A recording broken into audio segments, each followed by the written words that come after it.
What's up, humans? Welcome back to another episode of Lore Dump, where we're going through the Codex of Mass Effect. This will unfortunately be before Ilos, because otherwise we have to get to Ilos and discover all that stuff. But we just recently went over it, so we pretty much know what's going on there. And yeah, we're gonna read the Codex here with Commander Shepard and friends. We're just gonna learn about everything that we've picked up so far, all those Codex entries. So I made it here to Novaria for some peppy music, and we're gonna get into the Codex. Now I could have done it right in the middle of Saren's fight, but then his music is really loud.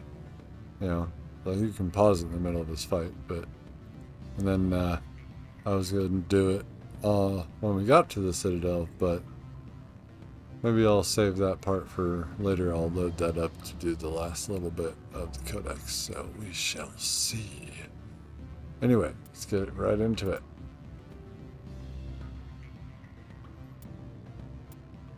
"50,000 years ago, the Protheans were the only... Though now extinct, the Rachni once threatened every species in Citadel space. Over 2,000 years ago, explorers foolishly opened a mass relay to a previously unknown system and encountered something never seen before or since, a species of spacefaring insects guided by a hive mind intelligence.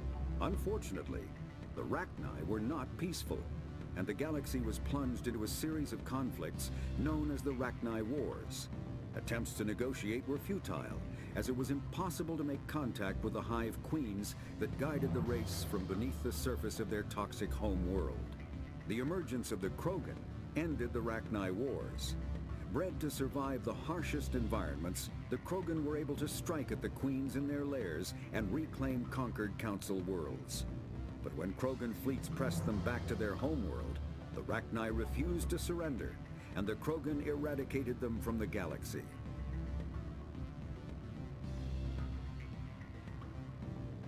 I can barely hear it. So that was the Rachni, and we had just learned about them before we went back to the Citadel, because we were forced to go back to the Citadel. And that's that insect race. Imagine that. Imagine if there were, insect people out there in the great unknown universe there, traveling around. Oh, that would be horrifying. I've been an insect race in Stellaris, and I was horrified. I was butterflies, but I imagine them being no bigger than butterflies we have here, but with interstellar technology. So these guys are this big, so their spaceship probably maybe the size of a car for a nice cruiser, just like a mini sedan or whatever, and traveling through space. And it's out there you wouldn't even see them if you were our size and you need giant ships, so it's swarms of these, swarms of them. The butterflies, it looks so pretty, yet they're so deadly. But yeah, so non-council races. In the early 21, Let's go to the Hanar. The Hanar are a Citadel species known for excessive politeness. They speak with scrupulous precision and take offense at improper language. Hanar that expect to deal with other species take special courses to help them unlearn their tendency to take offense at improper speech. All Hanar have two names. The face name is known to the world. The soul name is kept for use among close friends and relations. Hanar never refer to themselves in the first person in conversation with someone they know on a face name basis. To do so is considered egotistical, so instead they refer to themselves as this one, or the impersonal it. Their homeworld, Kaje, has 90% ocean cover and orbits an energetic white star, resulting in a permanent blanket of cloud. Due to the presence of Prothean ruins on the world, many Hanar worship them, and Hanar myths often speak of an elder race that civilized them by teaching them language.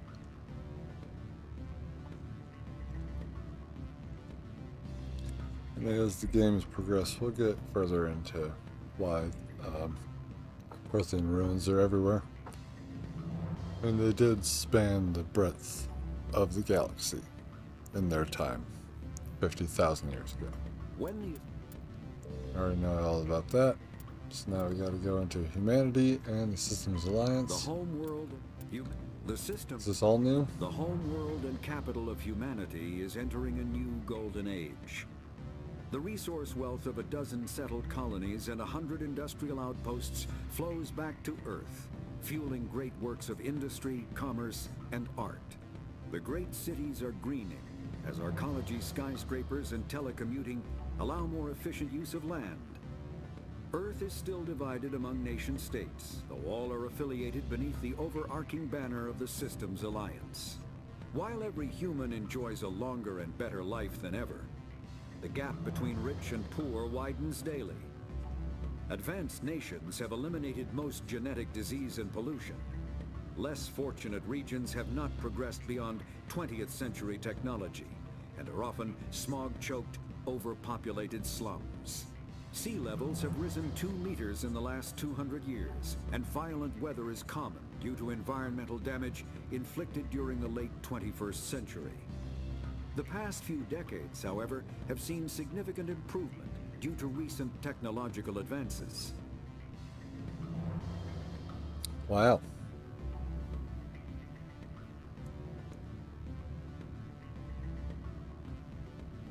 Two meters in the last 200 years. From this point, 2183.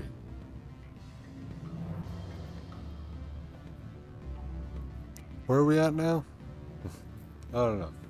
But this is dead on. 21st century.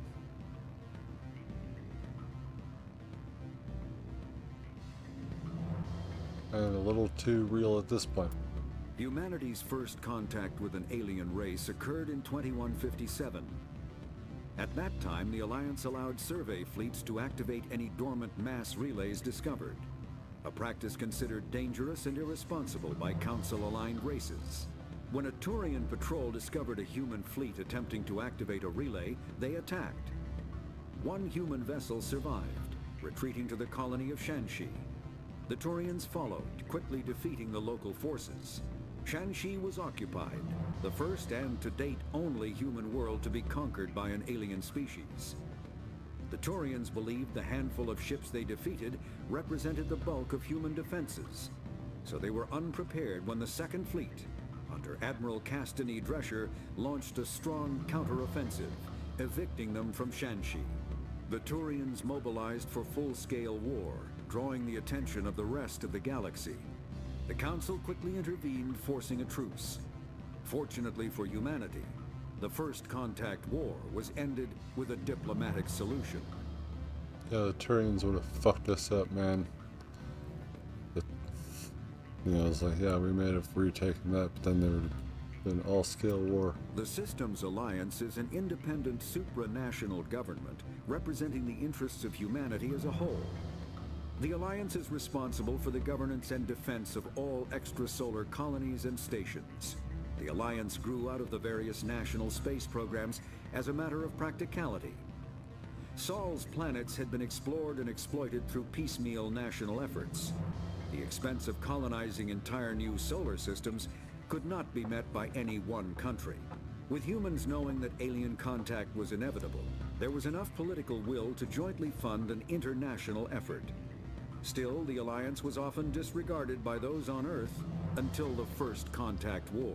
While the national governments dithered and bickered over who should lead the effort to liberate Shanxi, the Alliance fleet struck decisively. Post-war public approval gave the Alliance the credibility to establish its own parliament and become the galactic face of humanity.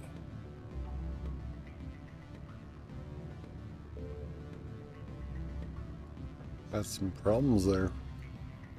Starting out.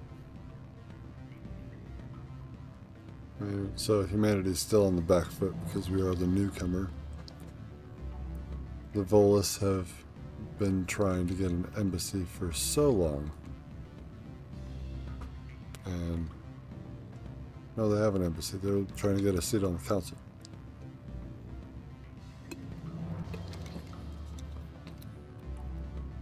They just share their embassy with the Elcor. Planets and Pharos locations. is a habitable world. Oh, that's the new Novaria Novaria. is a cool, rocky world with most of its hydrosphere locked up in massive glaciers. A privately chartered colony world, the planet is owned by the Novaria Development Corporation Holding Company.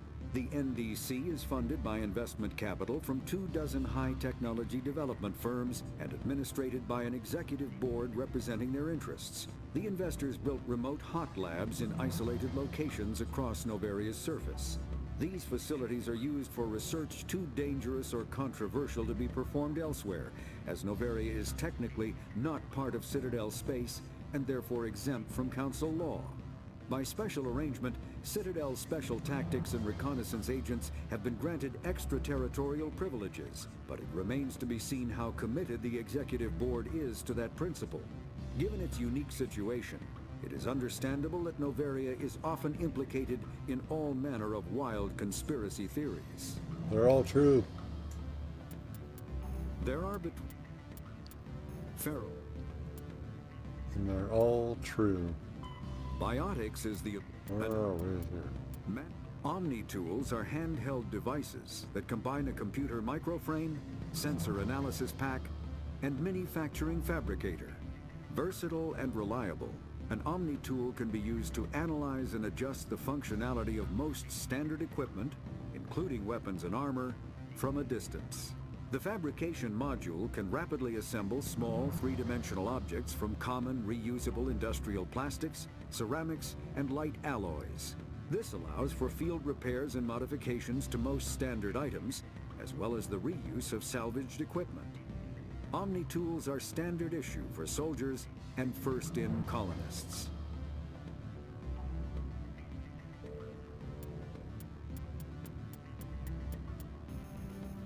Wow.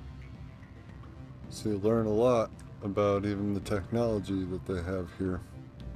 And yes, because this is part 2, we do have a part 1. Go back in time to the Codex and Chill episode. And that's where we've reviewed all the other ones. But now, because we didn't get to it the last time, we're going to do this secondary Codex, which I have to read.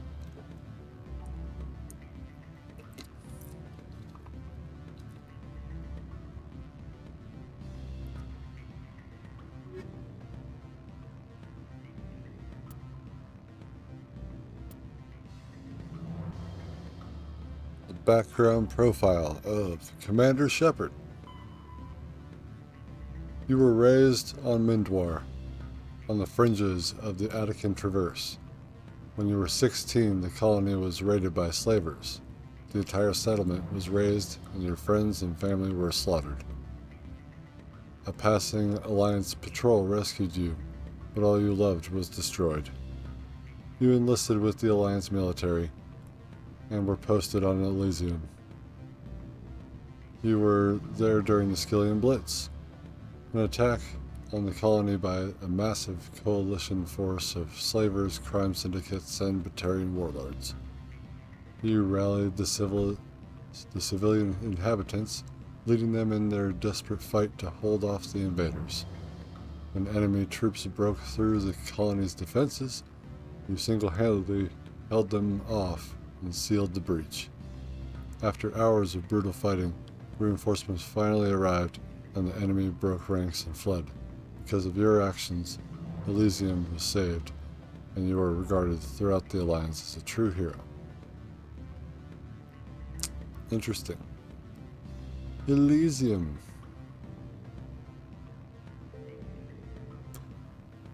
I don't know, man.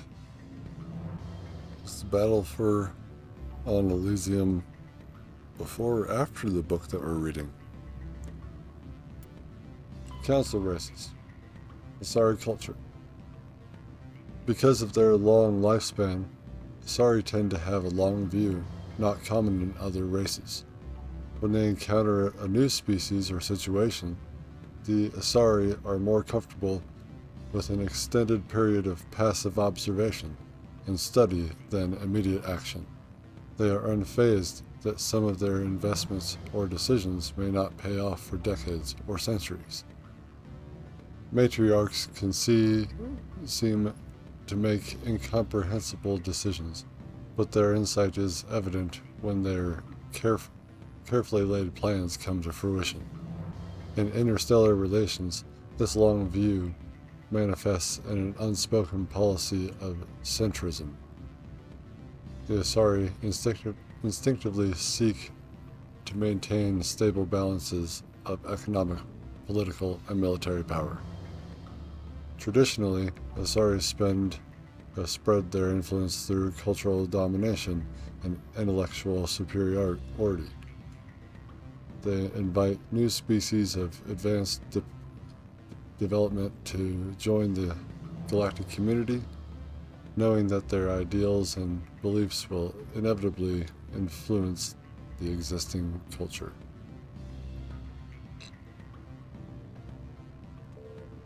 Oops.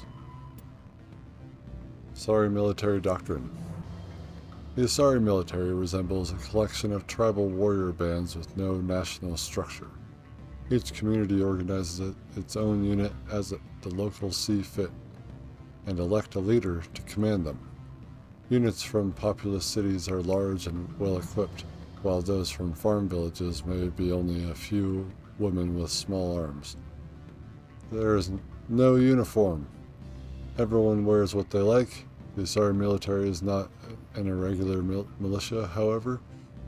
Those who serve are full-time professionals. The average Asari huntress is in the maiden stage of her life and has devoted 20 to 30 years to studying the martial arts.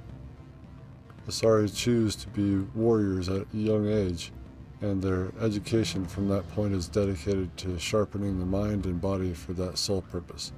When they retire, they possess an alarming proficiency for killing. Huntresses fight individually or in pairs, depending on the tactics preferred in their town. Yeah, so depending on the tactics preferred in their town.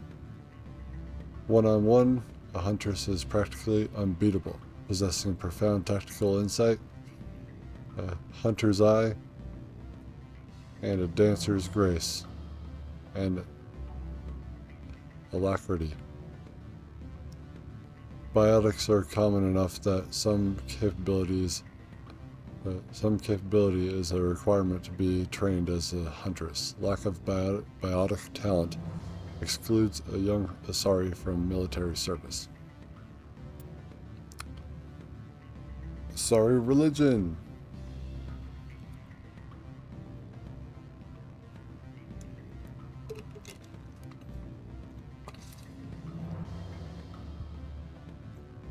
The pantheistic mainstream Asari religion is Siari, which translates roughly as all is one. The faithful agree on certain core truths.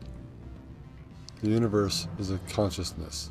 Every life within it is an aspect of the greater whole, and death is a merging of one's spiritual energy back into the greater universal consciousness. Ciaricists, I almost sound like you got something wrong with you. They don't specifically believe in reincarnation. They believe that spiritual energy returned to the universal consciousness upon death will eventually be used to fill new mortal vessels. Ciari became popular after the Asari left their homeworld and discovered their ability to meld with nearly any form of life. This ability is seen as proof that all life is fundamentally similar. Ciari priestesses see their role as promoting unity between the disparate shards of the universe's awareness. Before the rise of Ciari pantheism, Asari religions were as diverse as their political opinions. The strongest survivor of those days is the monotheistic religion worshipped the goddess Athene. Like the Asari, the goddess cycles through the triple aspects of maiden, matron, and matriarch. So that's the Asari. Oh man, these guys. Squid people. Who's to say that they don't, because they can get into your mind and all that. Who's to say that they're not doing that, like, slightly to show you that, oh yeah, they're attractive, and then, like, for all species, be attracted to that, like Krogan, Turian, Hanar, and human and Quarian to all be like that. It's like, come on. At least I assume they can do it with Quarians. Doing it with Quarians! We got to learn about their military. It's like, oh, we wear whatever we want. That's... Wow. There's another W for you. And their culture. Cultural domination, huh? So that's your plan. That was your plan all along. I see you. I see you. Anyway, Solarians, biology. Solarians are noted for their high-speed metabolism, which allows them to function on just 1 hour of sleep a day. Their minds and bodies work faster than the most sapient races, making them seem restless or hyperactive. The drawback of this active metabolism is a short lifespan of around 40 human years. The Solarians are amphibian haplodiploid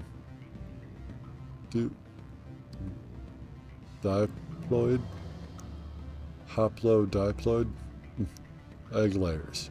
They lay eggs. They lay eggs inside your ears. No, I'm kidding. Unfertilized eggs produce males, and fertilized eggs produce females. Is that how that works? For a haplodiploid? That unfertilized eggs turn into males, so they still hatch, and fertilized eggs turn into females? I don't know. Let me know down in the comments how amphibians do this. May have just opened the floodgates. But, yeah. So I'm not going to look that up. Once a year, a Solarian female will lay a clutch of dozens of eggs. Social rules prevent all but a fraction from being fertilized. As a result, 90% of the species is male. Solarians have photographic memories and rarely forget a fact. They also possess a form of psychological imprinting, tending to defer to those they knew in their youth. Solarian hatching is a solemn ritual in which the clan Delatras, matriarch, why is that? Are they a matriarch too? Isolates herself with the eggs. The young Solarians physiologically imprint on her and tend to defer to her wishes. During the hatching of daughters, the Delatras of the mother and father's clans are present at the imprinting. This ensures the offspring have equal loyalty to both, ensuring the desired dynastic and political unity. You guys didn't want this read out loud, did you? So, 90% of the species is male. I guess we should find out in the culture why that is. Solarian culture. The rare Solarian females are cloistered on their worlds out of tradition and respect. Powerful female Delatrasses are dynasts and political kingpins.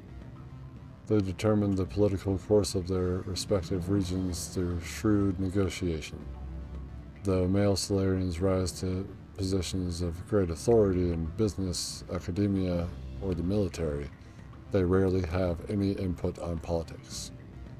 Due to their method of reproduction, Solarians have no concept of romantic love, sexual attraction, or the biological impulses and social rituals that complicate human lives. Male-female relations are rare due to the scarcity of females, and more akin to human friendship. Sexuality is strictly for the purpose of reproduction. Ancient social codes determine those who gets to fertilize eggs, which produces more daughters to continue a bloodline. Fertilization generally only occurs after months of negotiation between the parents' clans and is done for purposes of political and dynastic alliance. No Solarian would imagine defying this code. Solarian names are quite complex. Full name includes, in order, the name of a Solarian's planet, duchy, barony, fiefdom, family, and finally the given name. So that's why. It's not because the men are oppressing them. So get off their backs. They're doing their own shit. Solarian's government. There's a lot of Solarian stuff here. Solarian government is called the Solarian Union. It is a labyrinthian web of matrilineal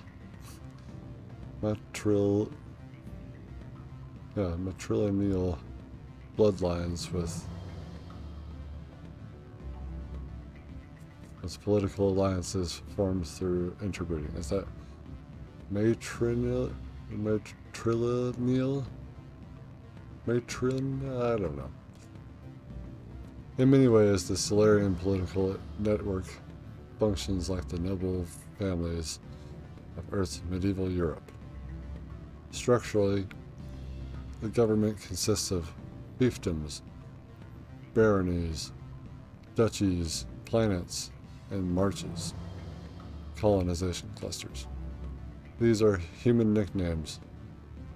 The original Solarian is unpronounceable. Each area is ruled by a single Delatress, matriarchal head of household, and represents an increasing amount of territory and prestige within Solarian political web. Approaching 100 members, the first circle of the Solarian's clans comprises parents, siblings, uncles, aunts, and cousins. The next circle includes second cousins, etc., and escalates to well over 1,000 members. The fourth or fifth circle of a clan's numbers into the millions. Solarian's loyalty is greatest to their first circle and diminishes from there. Their photographic memories allow Solarians to recognize all their myriad relatives. There. I'm caught. So weird. They're all related too, I bet. Solarian's League of One. Before they joined the Citadel Council, the Solarians' most potent military tool was a small reconnaissance team known as the League of One. Their primary training was in espionage and assassination. Never more than a dozen strong, the team was adept at infiltrating the tightest defenses and eliminating all necessary obstacles. Only a few top members of government and military were privy to the League's identities. League members wore no distinguishing garments and held no particular rank. The only evidence of their participation in the League was a small medallion presented to each member upon induction. This secrecy was maintained until the formation of the Council. In an effort to dispel rumors and appease their new partners, the Solarian Union released all classified documents pertaining to the League. The League of One was suddenly exposed and in danger of being hunted by enemies of the Solarians. Before any harm could be done, the team mysteriously disappeared. Most assumed this was a convenient lie to help hide their identities, but a few months later, the inner cabinet was murdered. Though there was no incriminating evidence, it was clear who was responsible. Realizing the threat posed by this rogue outfit, the Special Tactics Group dispatched a team of hunters. When they didn't return, the STG dispatched 10 of its brightest operators with broad discretionary powers. Only 2 returned. They reported no evidence of the League. No further incidents were reported, and it was assumed the League was wiped out. Some recently declassified documents, however, have suggested there may have been a 13th member who eluded the Solarian military.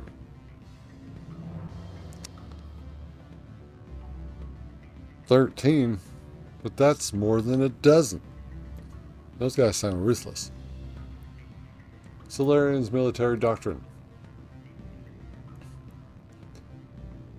In principle, the Solarian military is similar to the Alliance, a small volunteer army that focuses on maneuver warfare. What differentiates the Solarians is not their equipment or doctrine, but their intelligence, services, and rules of engagement. The Solarians believe that a war should be won before it begins. That's how you fuck shit up. So, you know what? It's like, before it begins, it's like that's some dystopian shit that you don't want to see. People trying to prevent something from happening before it happens, which eventually will cause it to happen. So, keep that in mind as we continue.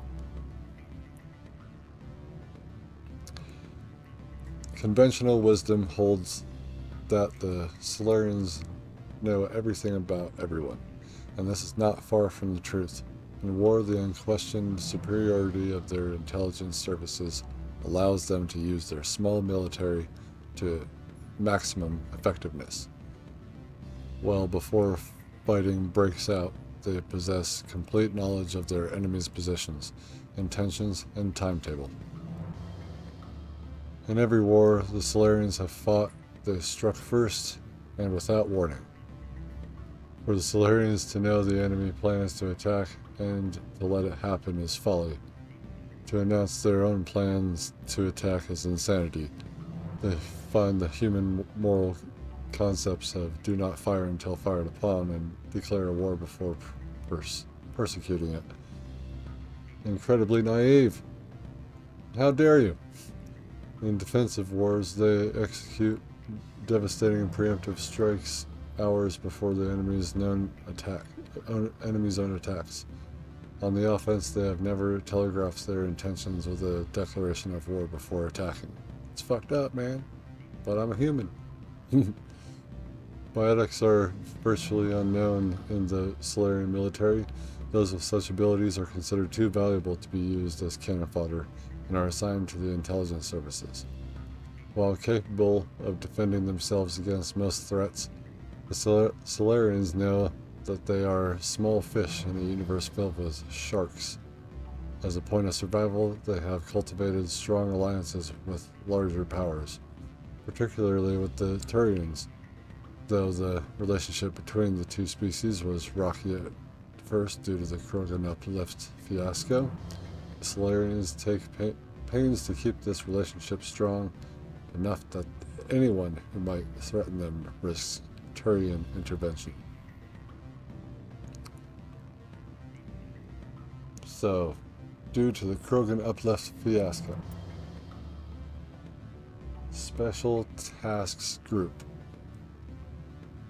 Solarian intelligence field agents are grouped into an organization called the Special Tasks Group.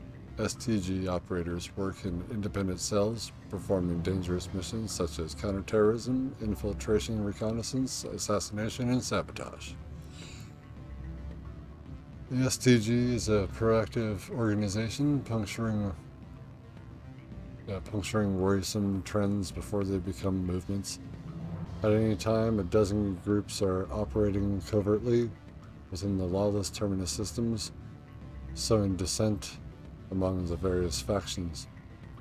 The civilian analysts also note how troublesome hinge point individuals in Terminus frequently meet unexpected deaths. STG operators are feared throughout the galaxy for their clear-eyed, remorseless practicality. They are willing to do whatever it takes to achieve their mission, even if it kills civilians or results in the team's own destruction. In many ways, they are akin to the Council Spectres. Recently, a number of STG cells have been redeployed from Solarian Union. It is assumed that they are in the Terminus and Attican Traverse, investigating reports of Geth activity beyond the Perseus Veil. Solarians. Oh, Solarians. Oh, Solarians. Moving on. Turians. Biology. The Turian homeworld Palavin has a metal-poor core, generating a weak magnetic field and allowing more solar radiation into the atmosphere. To deal with this, most forms of life on Palavin evolved some form of metallic exoskeleton to protect themselves. Their reflective plate-like skin makes Turians less susceptible to long-term, low-level radiation exposure, but they do not possess any sort of natural armor. A Turian's thick skin does not stop projectiles and directed energy bolts. Although life on Palavin is carbon-based and oxygen-breathing, it is built on dextroamino acids. This places the Turian in a distinct minority on the galactic stage. The Quarians are the only other known sapient dextroprotein race. The food of humans, Asari, or Solarians who evolved in levoamino acid-based biospheres will at best pass through Turian systems without providing any nutrition. At worst, it will trigger an allergic reaction that can be fatal if not immediately treated. Food. Turian government. No, culture. While Turians are individuals with personal desires, their instinct is to equate the self with the group, and set aside personal desires for the good of all. Turians are taught to have a strong sense of personal accountability, the Turian honor, that other races find so remarkable. Turians are taught to own every decision they make, good or ill. The worst sin they can make in the eyes of their people is to lie about their own actions. Turians who murder will try to get away with it, but if directly questioned, most will confess the crime. Turians have a strong inclination toward public service and self-sacrifice, so they tend to be poor entrepreneurs. To compensate, they accepted the mercantile Volus as a client race, offering protection in exchange for their physical expertise. The Turian military is the center of their society. It is not just an armed force, it is an all-encompassing public works organization. The military police are also the civic police. The fire brigades serve the civilian population as well as military facilities. The Corps of Engineers builds and maintains spaceports, schools, water purification plants, and power stations. The Merchant Marine ensures that all worlds get needed resources. That's crazy. That's crazy. Now we go into the government. The Turian government is a hierarchical mediocrity. Hierarchical meritocracy. While it has great potential for misuse, this is tempered by the civic duty and personal responsibility Turians learn in childhood. Turians have 27 citizenship tiers, beginning with civilians, client races, and children. The initial period of military service is the second tier. Formal citizenship is conferred at the third tier after boot camp. For client races, citizenship is granted after the individual musters out. Higher ranked citizens are expected to lead and protect subordinates. Lower ranked citizens are expected to obey and support superiors.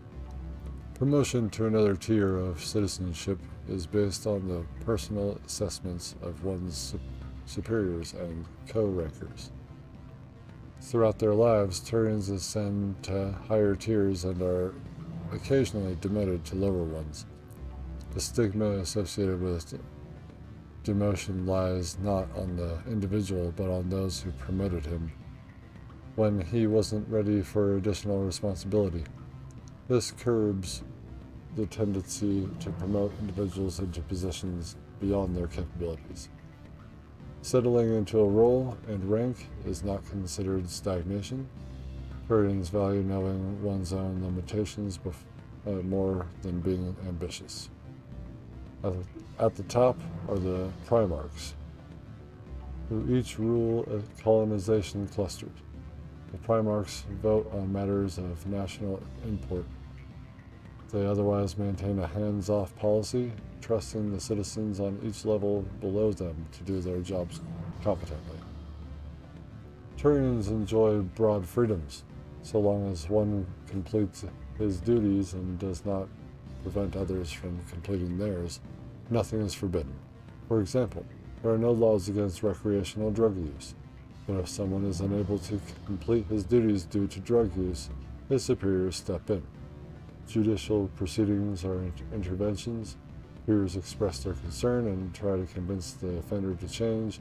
If rehabilitation fails, Turians have no qualms about sentencing dangerous individuals to life at hard labor for the state.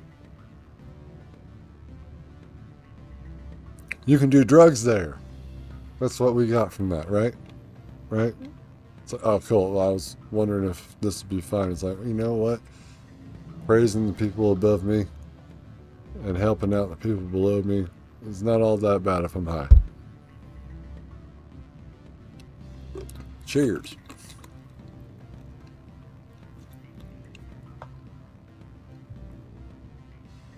Military doctrine. Although they lack the brutality of the Krogan, the skill of the Asari, and the virtuosity of the humans, the Turian military has formidable discipline. Officers and NCOs are lifers with years of field experience. Enlisted personnel are thoroughly trained and stay calm under fire. Turian units don't break, even if their entire line collapses. They fall back in order, setting ambushes as they go. A popular saying holds, you will only see a Turian's back once he's dead. Boot camp begins on the 15th birthday. Soldiers receive a year of training before being assigned to a field unit.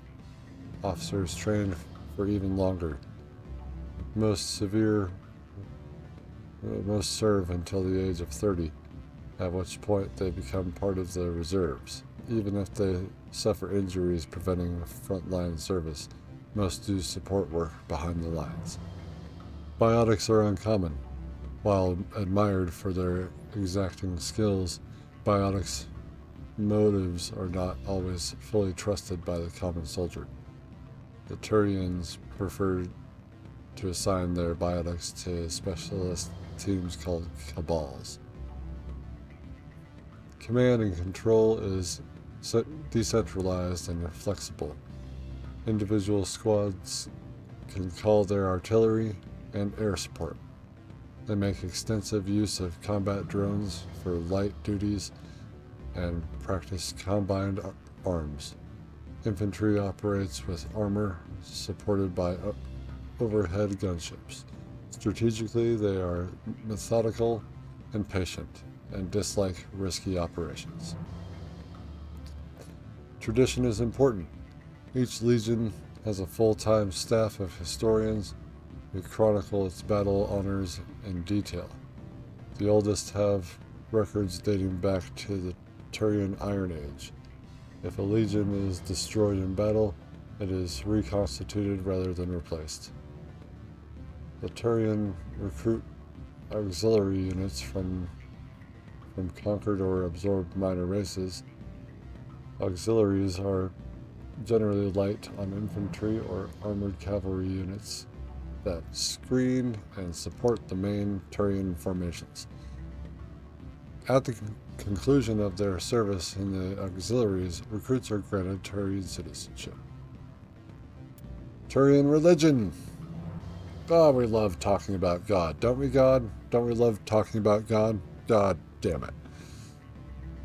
Although Turians have a strict moral code, their belief in individual responsibility means that the concepts of good and evil are simply the individual's choice between egotism and altruism in any given decision. They have no concept of good deities that encourage noble behavior or evil ones that tempt individuals to misdeeds. Turians believe that groups and areas have spirits that transcend the individual. For example, a military unit would be considered to have a literal spirit that embodies the honor and courage it has displayed. A city's spirit reflects the accomplishments and industry of its residents. An ancient tree's spirit reflects the beauty and tranquility of the area it grows within. These spirits are neither good nor evil, nor are they appealed to for intercession. Turians do not believe spirits can affect the world, but spirits can inspire the living. Prayers and rituals allow an individual to converse with a spirit for guidance or inspiration. For example, a Turian who finds his loyalty tested may appeal to the spirit of his unit, hoping to reconnect with the pride and honor of the group. A Turian who wishes to create a work of art may attempt to connect with the spirit of a beautiful location. Turians enjoy absolute freedom of religion and can practice whatever appeals to them so long as it does not impede anyone's ability to perform their duties. There are many practitioners of the Ciarists philosophy. Since opening dialogue with the Human Systems Alliance, some Turians have embraced Confucianism and Zen Buddhism. So, oh, dude, that's cool. Yeah, that's sort of like what I'm doing. Yeah, let me get into that. Oh, I'm in my zone. And the Turian Unification War. After this, we will take a break before getting into the rest of it. At about the time the Solarians and Asari were forming the council, the Turians were embroiled in a bitter civil war. The Unification War, as it was later named, began with hostilities between the colonies furthest from the Turian homeworld Palaven. These colonies were run by local chieftains, many of whom had distanced themselves from the hierarchy. Without the galvanizing influence of the government, the colonies began increasingly isolated and xenophobic. Colonists began wearing emblems or facial markings to differentiate themselves from members of other colonies, and open hostilities became common. When war finally broke out, the hierarchy maintained strict diplomacy and refused to get involved. After several years of fighting, less than a dozen factions remained, and the hierarchy finally intervened. By that time, the chieftains were too weak to resist. They were forced to put an end to fighting and renew their allegiance with the hierarchy. Though peace was restored, It took several decades for animosity between colonists to fade completely. To this day, most Turians still wear the facial markings of their home colonies. As a point of interest, the Turian term barefaced refers to one who is beguiling or not to be trusted. It is also a slang term for politicians.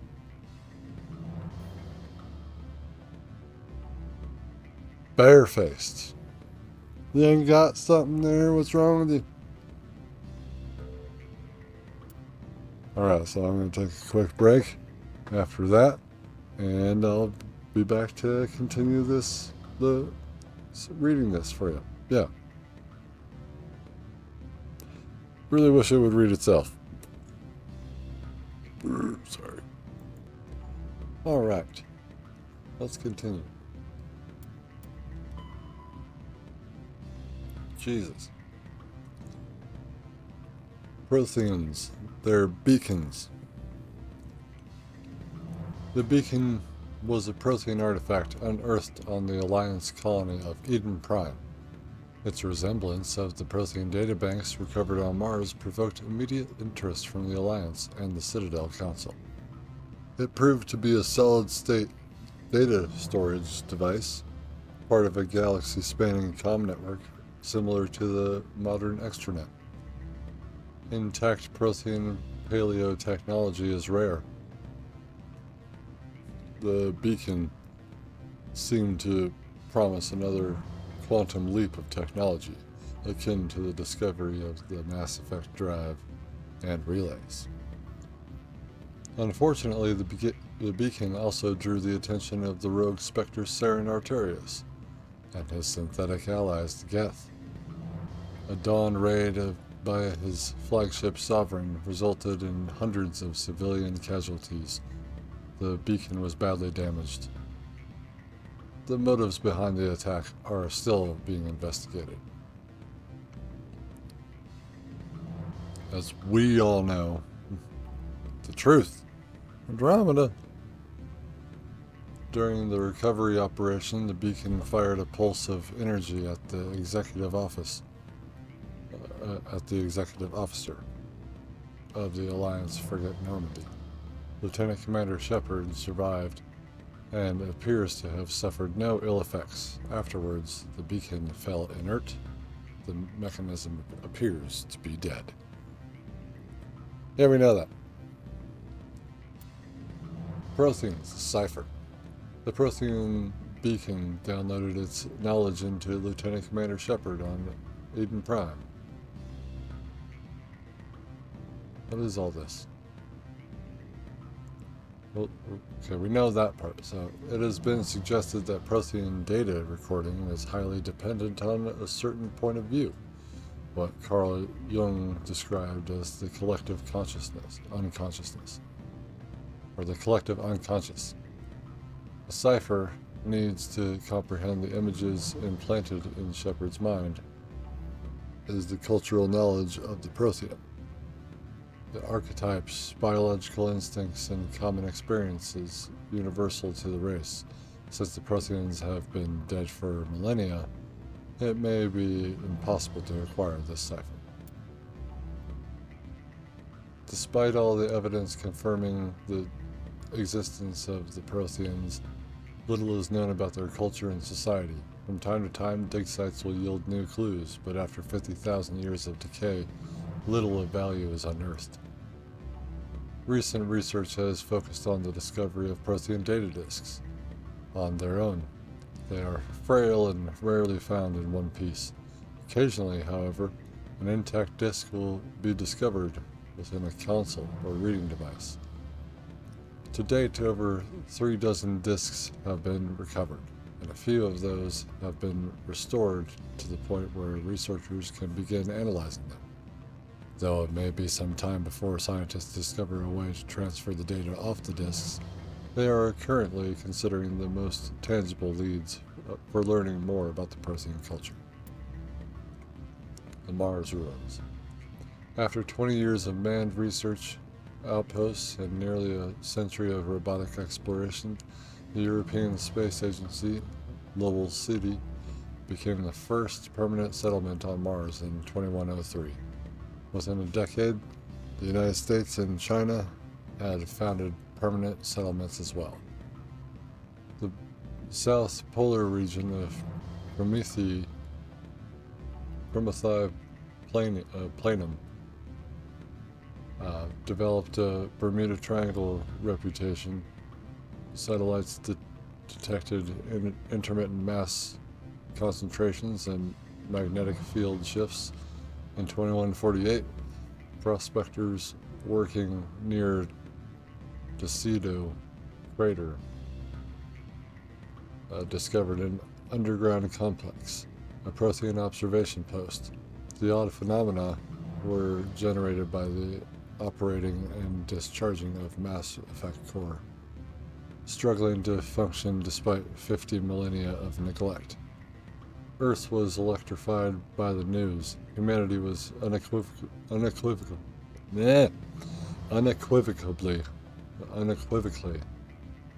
not alone. That took a while. Let's just put the counts in there. While courts battled over who owned the ruins, the international scientific community coordinated a massive effort to access, translate, and interpret the databanks recovered from the facility. The facility proved to be a biosciences observation post built within when Homo sapiens were first evolving on Earth.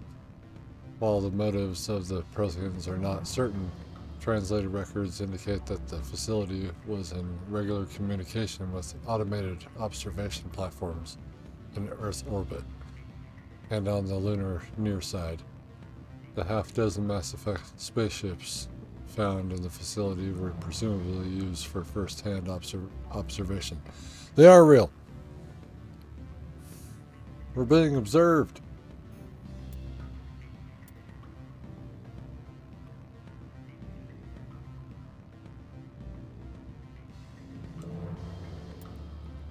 Aliens, non-council races. And so we get to learn about some Geth. Armatures are quadrupled all-terrain heavy weapon platforms, akin to the armored fighting vehicles of other races. Geth being synthetic intelligences, armatures are not crude vehicles, but intelligent entities capable of independent decision-making and learning. Armatures are equipped with heavy kinetic barriers. Their main cannon, mounted on their articulated head turret, appears to be a highly efficient conventional mass accelerator. It is capable of firing in anti-personnel and anti-tank modes. Some armatures carry drones into battle, presumably for reconnaissance purposes. Others host a swarm of insect-sized repair microbots. Geth hoppers. Hoppers! The Geth models, collectively dubbed hoppers by Alliance forces, are electronic warfare platforms. They can project electromagnetic radiation across a broad spectrum as an offensive weapon. They can also perform cyber warfare attacks against the onboard computers of body armor, hard suits, and weapons, adversely affecting their performance. The structure of hoppers consists of an advanced and highly elastic artificial muscle material. This allows a hopper to compress its entire body for powerful leaps. Hoppers also have thousands of molecule-scale barbs on the surface of their hands and feet, which are used to cling to walls and ceilings. Hoppers are very difficult targets, leaping from one surface to another in rapid succession. The Quarians have no record of any gas models similar to hoppers. This new morphotype must have been developed over the last 300 years by the Geth themselves. This is troubling proof that the Geth are continuing to move towards technological singularity. Experts in synthetic life are intrigued that hoppers appear to be even more organic than the baseline Geth.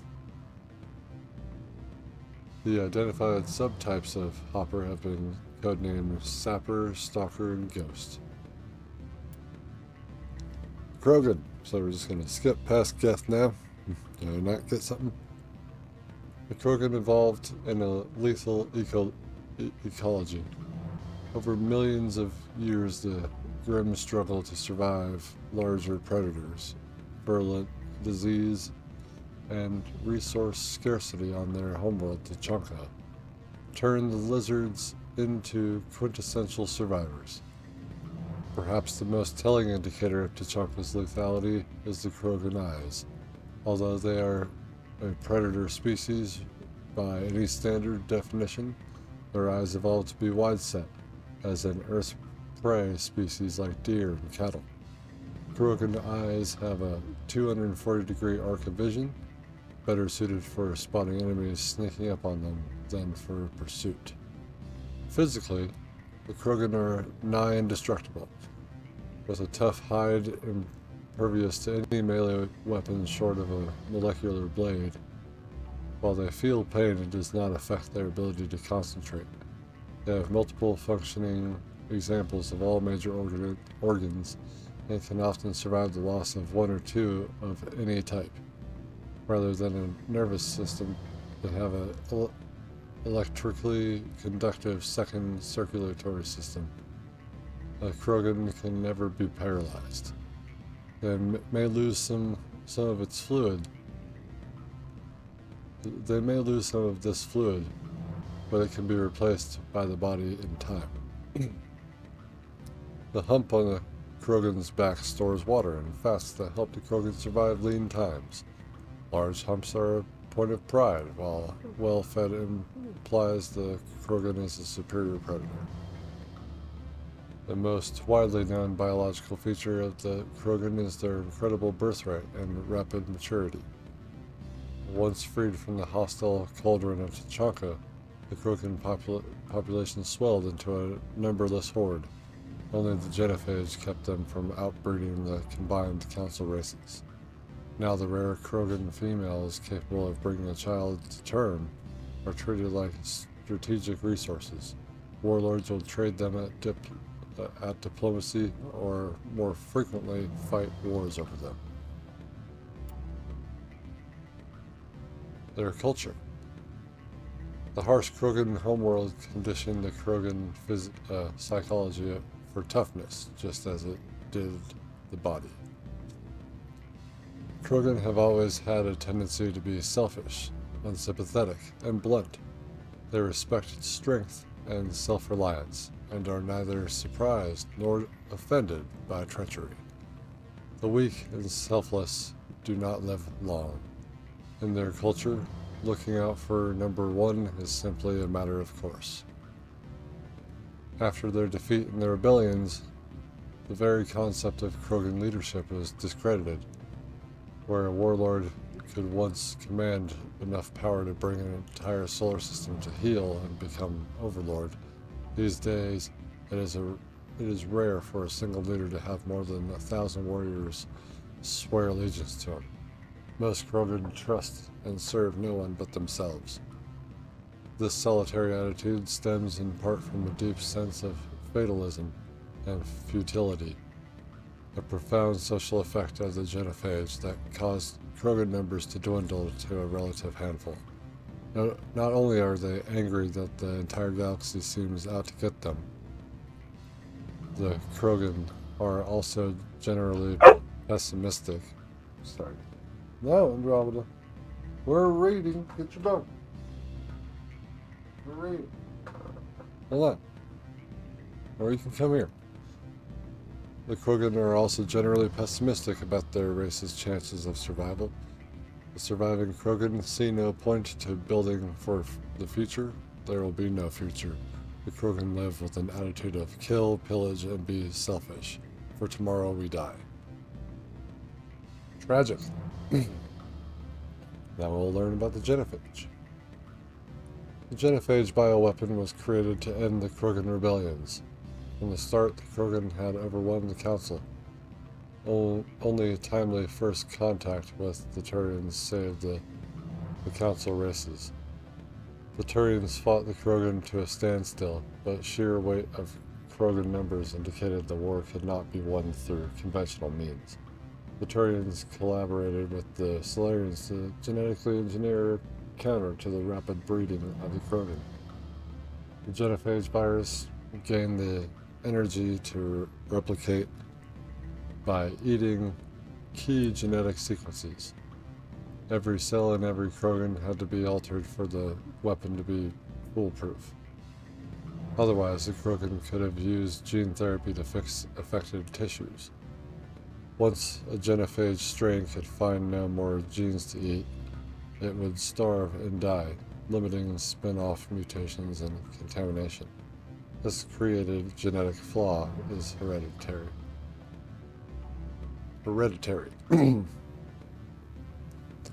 The Solarians believed sorry.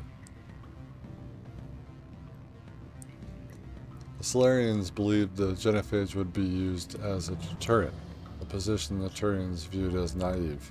Once the project was complete, the Turians mass-produced it and deployed it. The Krogan homeworld, their colonies, and all occupied worlds were infected. The resulting mutation made only 1 in 1,000 Krogan pregnancies carry to term. It did not reduce fertility, but offspring viability. The rare females able to carry children to term became prizes as Krogan warlords fought brutal battles over it. The Krogan are a shadow of their former glory. While the rebellions took place centuries ago, they are constantly reminded of the horror of the genophage and their inability to counter it. The release of the genophage is still controversial, bitterly debated in many circles. The Krogan rebellions. After the Rachni War, the quick-breeding Krogan expanded at the expense of their neighbors. Warlords leveraged their veteran soldiers to seize living space while the council races were still grateful. Over centuries, the Krogan conquered world after world. There was always just one more needed. When the council finally demanded withdrawal from the Asari colony of Lucia, Krogan overlord Kredak stormed off. We'll redo that. When the council finally demanded withdrawal from the Asari colony of Lucia, Krogan overlord Kredak stormed off the citadel, daring the council to take their worlds back. But the council had taken precautions. Finest STG operators and Asari huntresses had been drafted into a covert operation force, the Office of Special Tactics and Reconnaissance. Spectres opened the war with crippling strategic strikes. Krogan planets went dark as computer viruses flooded the extranet. Sabotage antimatter refineries disappeared in blue-white annihilation. Headquarters stations shattered into orbit, clogging debris rammed by pre-placed suicide freighters. Still, this only delayed the inevitable. The war would have been lost if not for the first contact with the Turians, who responded to Krogan threats with a prompt declaration of war. Being on the far side of Krogan space from the Council, the Turians advanced rapidly into the lightly defended Krogan rear areas. The Krogan responded by dropping space stations and asteroids on Turian colonies. 3 worlds were rendered completely uninhabitable. No. Come here. This was precisely the wrong approach to take with the Turians. Each is first and foremost a public servant, willing to risk his life to protect his comrades, rather than increasing public war wariness. Krogan tactics stiffened Turian resolve. The arrival of Turian task force saved many worlds from the warlords' marauding fleets, but it took development of the genophage bioweapon to end the war. There were decades of unrest afterwards. Rogue warlords and holdout groups of insurgents refused to surrender or disappeared into the frontier systems to become pirates. Come on. Krogan rebellions were... Whoa! They're whoa! Hold on just a second. Sorry about that. The Quarians and their economy. The migrant fleet has little economic base, operating a state of perpetual hand-to-mouth, while Quarian ships, including light maneuvering and assembling plants, they lack heavy industries such as refining and shipbuilding. The fleet has tankers for water purification and oxygen cracking, but the space-intensive nature of agriculture limits food production. A single disaster could destroy the fragile balance. The Quarians earn income in creative ways because the government is obliged to provide food, water, air, and medical support for every individual. The Conclave strategically determines the course of the fleet to bring in resources and income. A species who suspects the migrant fleet is heading towards their space often offers a gift of surplus starships, fuel, and resources to convince the Conclave to alter course. As the fleet passes through a system, swarms of mining vessels work over asteroids for metal and siliceous material, and cometary bodies for water, ice, and organics. Quarian miners are adept at locating and strip mining spaceborne resources. This sparks conflict with corporations already working the system. Large mining concerns spend millions on lobbyists and public relations, portraying the Quarians as locusts, devouring the resources of a system before moving on. The greatest asset of the Quarians is their rarefied skills. Most are experienced miners due to their life of perpetual salvage and repair. They are skilled engineers and technicians. More than once, the very corporations that lobby against the Quarians have made backroom deals with the fleet, arranging for skilled Quarians to fill space engineering jobs that other species would demand higher wages for. Quarians are widely hated among the working classes. The Quarians are coming to take our jobs is a common response to the fleet's approach. They took our jobs! They took our jobs! The Quarians are taking our jobs. Damn Quarians. What's under the helmet? Quarian government. Due to the Quarians' precarious existence and the need to enforce strict rationing, government is somewhat autocratic. The migrant fleet's operations are directed by the Admiralty, a board of 5 military officers who are advised by a legislative body called the Conclave. Each vessel in the fleet has the right to send representatives to the Conclave aboard the flagship. The number of representatives is based on crew size. Larger clans with bigger ships and more boats form the cores of political blocs. Opposition comes from the Outriders Coalition, with delegates from thousands of smaller ships. The Admiralty defers to the Conclave's decisions in most circumstances. However, if all 5 members agree that a Conclave decision jeopardizes the survival of the fleet and cannot get the Conclave to address their concerns, they have the right to summarily overturn the legislative decision. After the Admiralty uses its extraordinary power, they must resign. If the Admiralty does not step down after using their veto, the rest of the military is obliged to arrest them.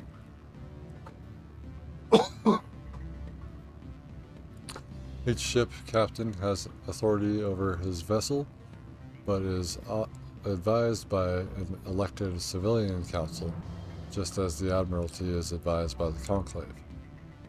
This relationship may range from cooperation to polite tolerance to outright hostility. But any captain who overrules his council without good reason is relieved of command by the Admiralty. Many Quarian ships are owned by clans who pool their resources to purchase used vessels from private sellers. Large ships are prestigious for big, rich clans, but a small ship means status for a small clan with enough personal wealth to afford a private vessel. Clan vessel captains are not subject to dismissal by the Admiralty. Abusive captains are a family problem if they do not disrupt the operations of the fleet. Yeah. Quarian migrant fleet. The migrant fleet is a large concentration of starfaring vessels in the galaxy, sprawling across millions of kilometers. It takes days for the entire fleet to pass through a mass relay. When the Quarians fled their homeworld, the fleet was a motley aggregation of freighters, shuttles, industrial vessels, and the odd warship. After 3 centuries, all have been modified to support larger crews as comfortably as possible. As the Quarians achieved stability, they began weeding out the ships least suitable for long-term habitation, selling them and pooling the money to buy larger and more space-worthy hulls. This process is ongoing as vessels wear out and break down. While some ships enjoy dedicated cabins with full privacy and sanitary facilities, many more are former freighters whose cargo bays and containers are pressurized and divided into family spaces using simple metal cubicle bulkheads. The Quarians enlivened these austere spaces with colorful quilts and tapestries, which also help muffle sound. The day-to-day operations of the fleet, traffic control, station keeping, supply distribution, and so on, are under military jurisdiction, though ship captains have the authority to deviate from their assigned positions and may leave the fleet at any time. They are assumed to do so at their own risk. As the migrant fleet moves around the galaxy, many ships split off to pursue individual goals, returning days or years later. The Pilgrimage. When Quarians of the migrant fleet reach young adulthood, they must leave their birth ship and find a new crew to accept them as permanent residents. To prove themselves, they must recover something of value. This is offered to their prospective captain as proof that they will not be a mere burden on the shoestring resources of the ship. This process is called the pilgrimage. Stripped of ritual, the pilgrimage is merely an attempt to maintain genetic diversity within the small, relatively isolated population bases that make up the migrant fleet.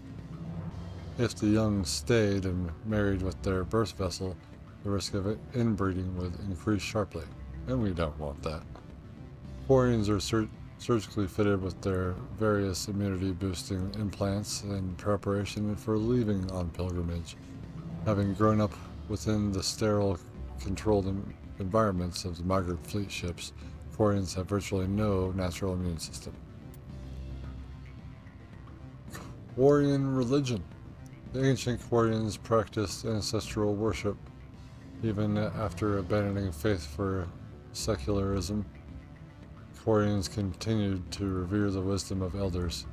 As time passed and technology advanced, they inevitably turned their knowledge to preserving the personalities and memoirs of the elderly as computer virtual intelligences.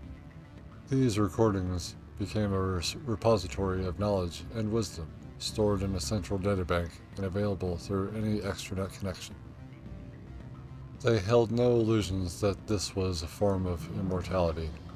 Like all virtual intelligences, their electronically preserved ancestors were not truly sapient. This was considered a surmountable problem.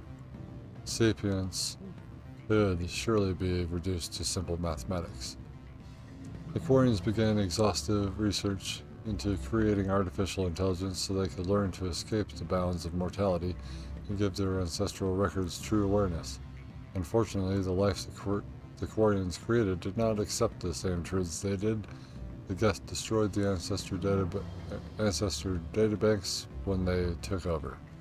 In the centuries since they evacuated their homeworld, most Quarians have returned to religion in various forms. Many believe that the rise of the Geth and the destruction of their ancestors were a chastisement for arrogantly forsaking the old ways and venerating self-made idols. Others have a more philosophical outlook, believing that their race was indeed arrogant, but no supernatural agency lay behind the Geth revolt. Rather, the Quarians' actions wrought their own doom. Either way, every Quarian would agree that their own hubris cost them their homeworld. Yeesh.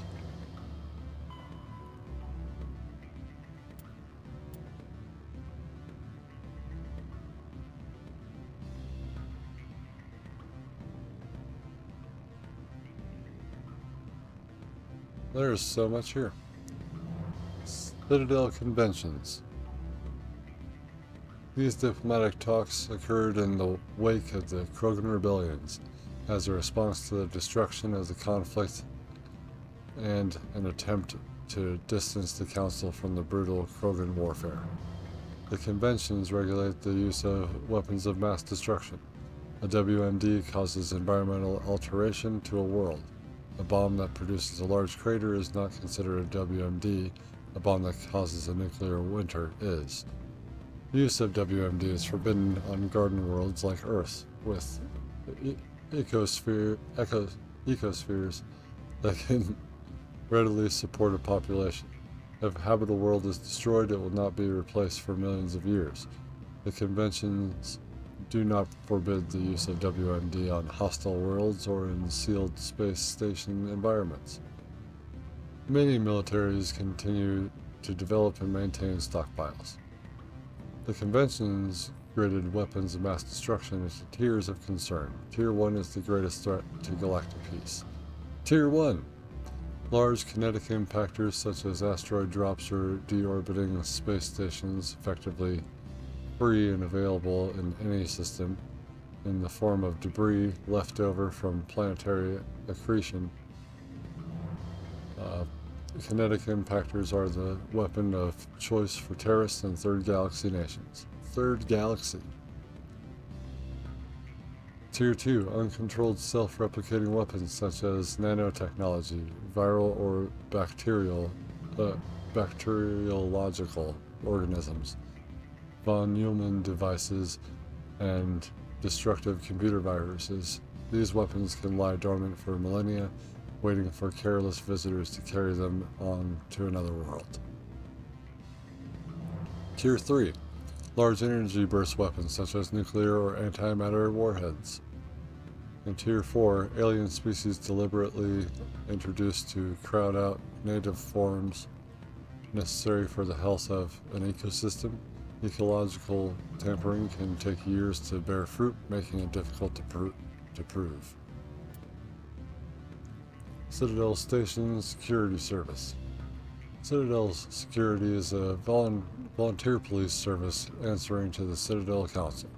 The 200,000 constables of CSEC are responsible for maintaining public order in the densely populated Citadel. They also provide pirate suppression, customs enforcement, and search and rescue throughout the Citadel cluster. CSEC has 6 divisions. Enforcement, uniformed officers who patrol the Citadel and respond to emergencies.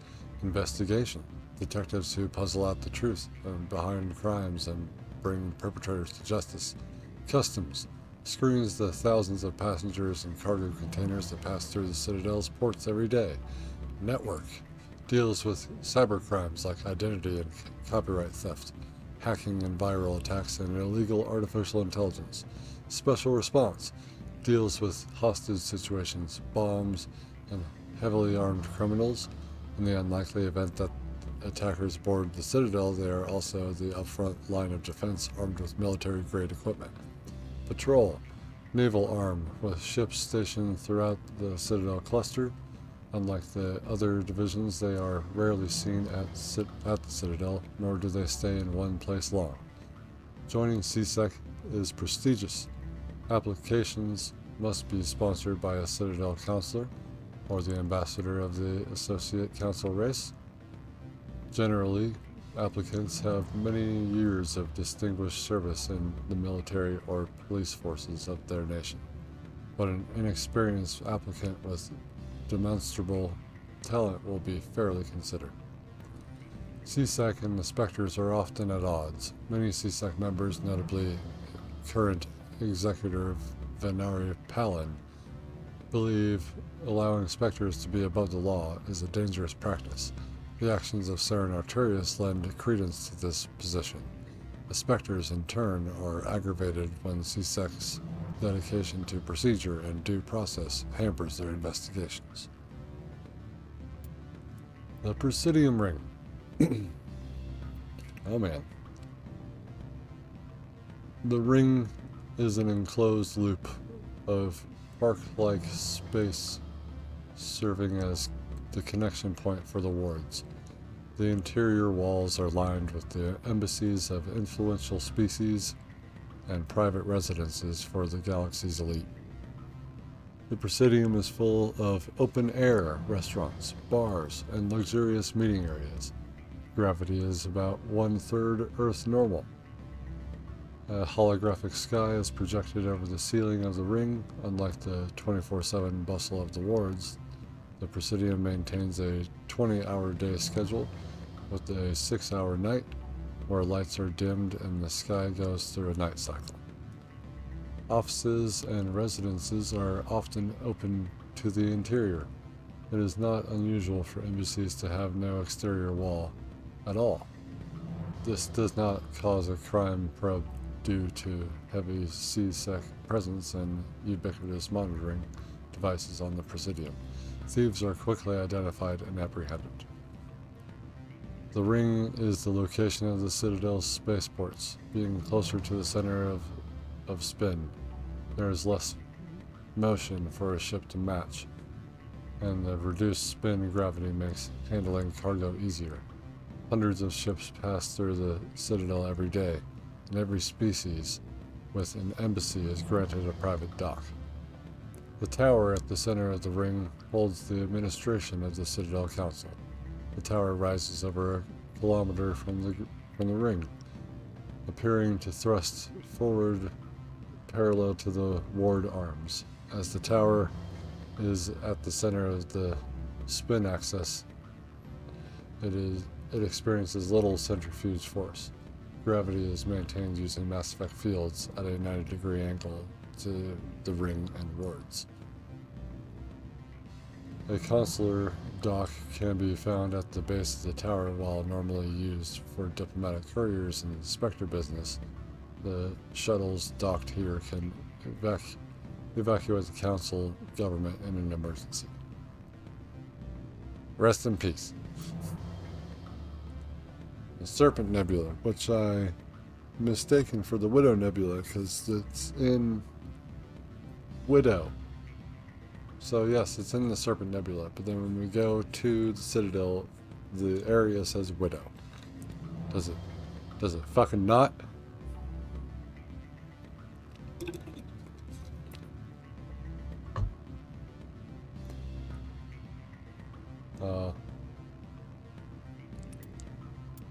Yeah.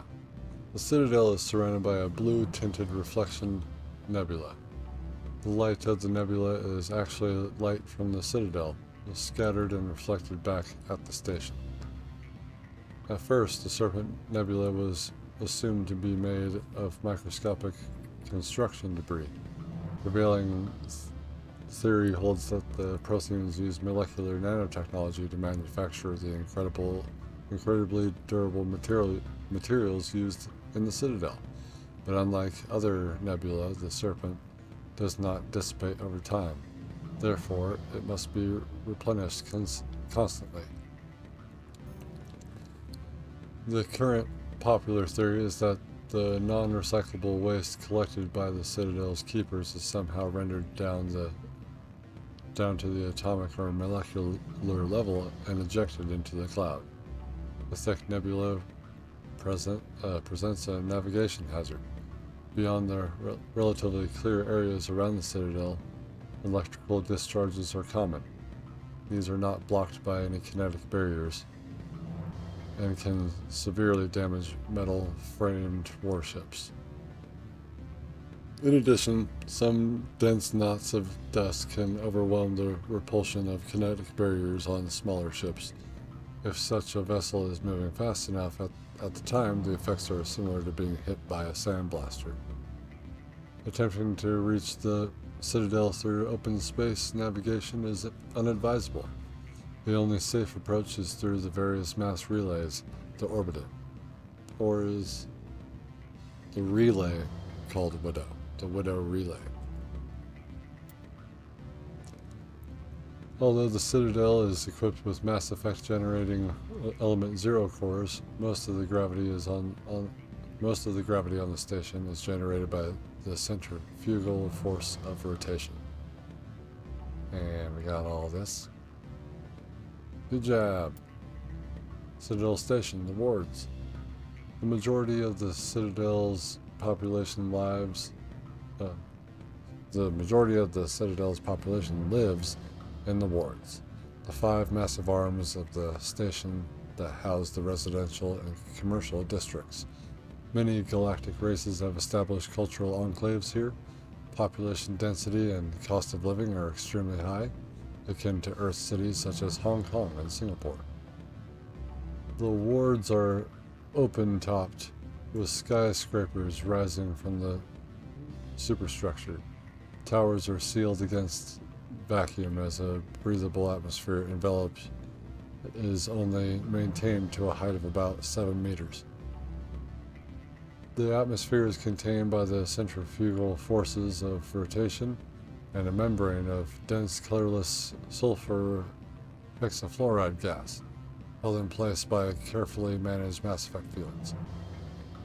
The view from the wards is spectacular in the background stars, Serpent Nebula, and the nearby blue giant. Nearby blue giant called the Widow.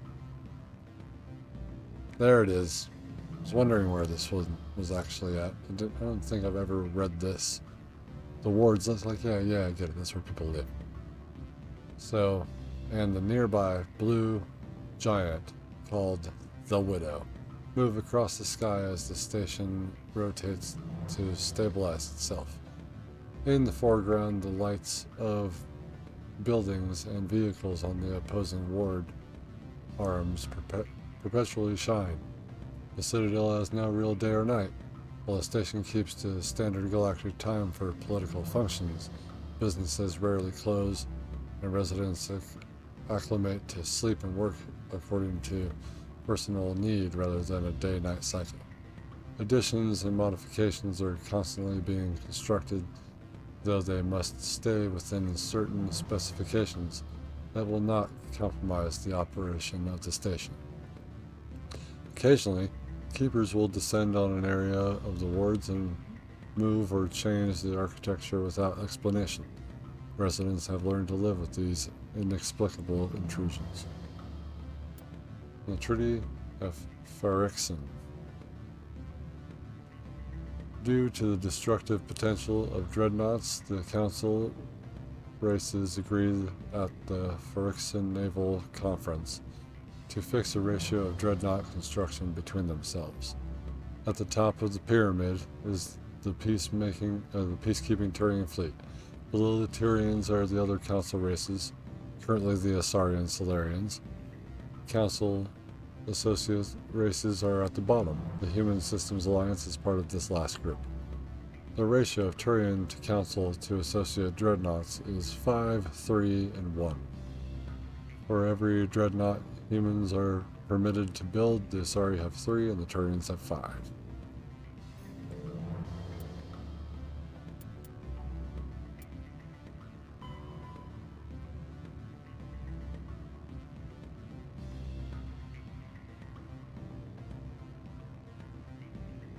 Gagarin Station is the largest deep space station built by humanity.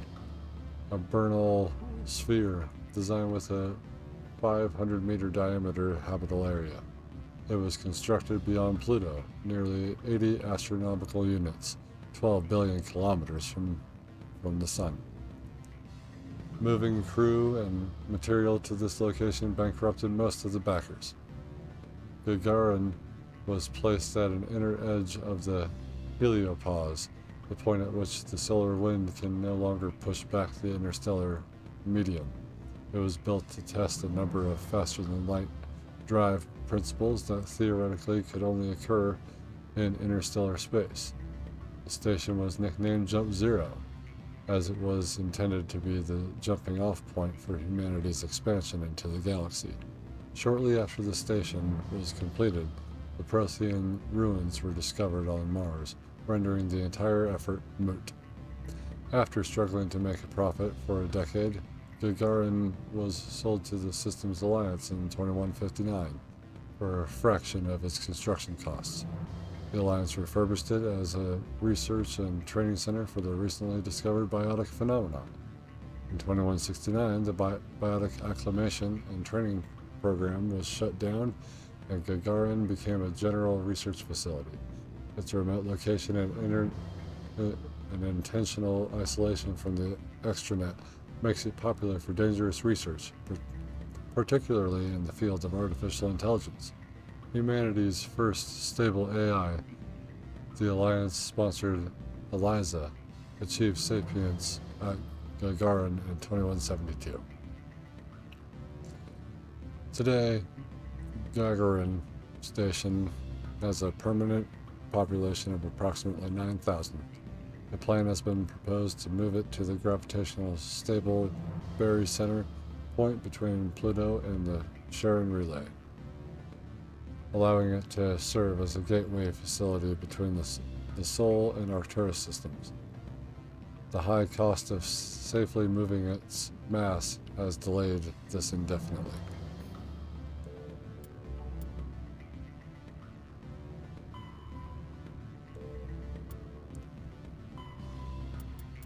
Oh my god.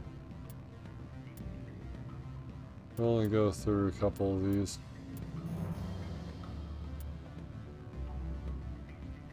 So we'll go through the timeline. So in 2069, Armstrong Outpost at Shackleton Crater became the first human settlement on Luna. It is formally founded on July 24th, the 100th anniversary of the first lunar landing. See how well that stacks up. In 2103, Lowell City in Eos Chasm becomes the first human settlement on Mars. 2137, Eldfell Ashland Energy Corporation demonstrates helium-3 fuel extraction from the atmosphere of Saturn. 2142, construction of Gagarin Station, Jump Zero, begins beyond the orbit of Pluto. 2148, prospectors discover the Prothean ruins at Promethei Planum on Mars. 2149, translation of Prothean data leads humans to the Charon Mass Relay, Systems Alliance founded to coordinate exploration and colonization of extrasolar worlds. 2151, a ship accident at Singapore International Spaceport exposes downwind communities to containers of dust form element 0. Alliance begins construction of Arcturus Station. 2152. Roughly 30% of the children born in Singapore after element 0 exposure suffer from cancerous growths. Systems Alliance began settlement of Earth's first extrasolar colony world, the planet Demeter. 2154, Commander Shepard was born. 2155, Systems Alliance occupies completed portions of Arcturus Station as a headquarters. 2156, some children of Singapore exhibit minor telekinetic abilities. 2157, Turians encounter human explorers, First Contact War, occupation and liberation as a human colony of Shang-Chi. 2158, humans learn potential of biotics, and an international effort to track element zero exposures begins. Roughly 10% of exposed children show some level of biotic ability. 2160, Systems Alliance Parliament formed. 2165, humans establish embassy on the Citadel. 2170, Batarian slavers attack the Alliance colony of Mindwar. 2176, the Skillian Blitz, pirates and slavers attack Elysium, the human capital in the Skillian Verge. 2177, Thresher Maws devoured the Alliance colony of Akuz. And 2178, in retaliation for the Skillian Verge, an Alliance fleet wipes out an army of slavers on the moon of Torfan. And it's now 2183. Oops. Terra Firma. Terra Firma is an alliance political party formed after the First Contact War. Its policy agenda is based on the principle that Earth must stand firm against alien influences.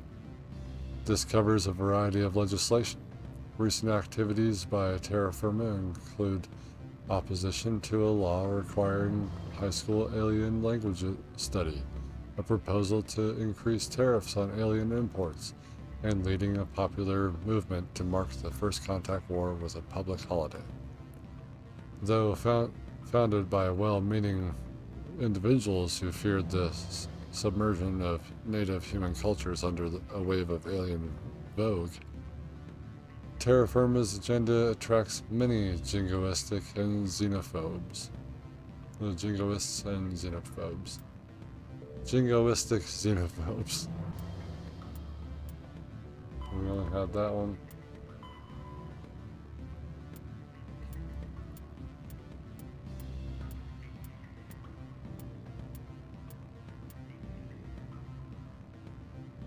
This is the only new one. Drones are small robots to support and supplement organic soldiers on the battlefield. They have no artificial intelligence of any kind, but follow fixed, minimally adaptive programs. Most varieties employ Mass Effect levitation to improve mobility. Wow.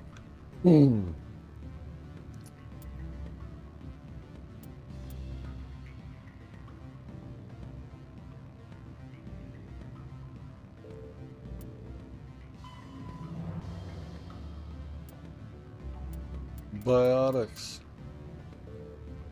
We'll just have to go over that another time. Had a lot of stuff here.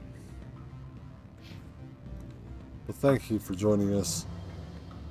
That was quite an episode. There's lots of lore just dumped right on you. Just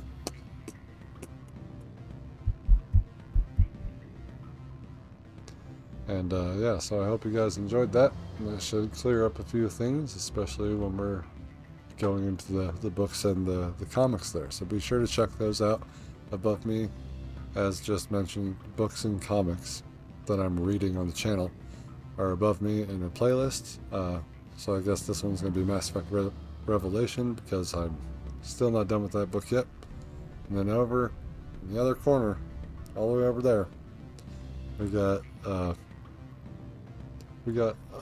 the other playlist, the Mass Effect playlist for what's going on here, and continuing it with Mass Effect 2, and we got other videos on the channel too. So right over there, can't see it, get out of the way, Mike. Right over there, we got a little subscribe. We don't have bell notification or anything like that. My stuff doesn't come up on a schedule, so hopefully you guys enjoyed that.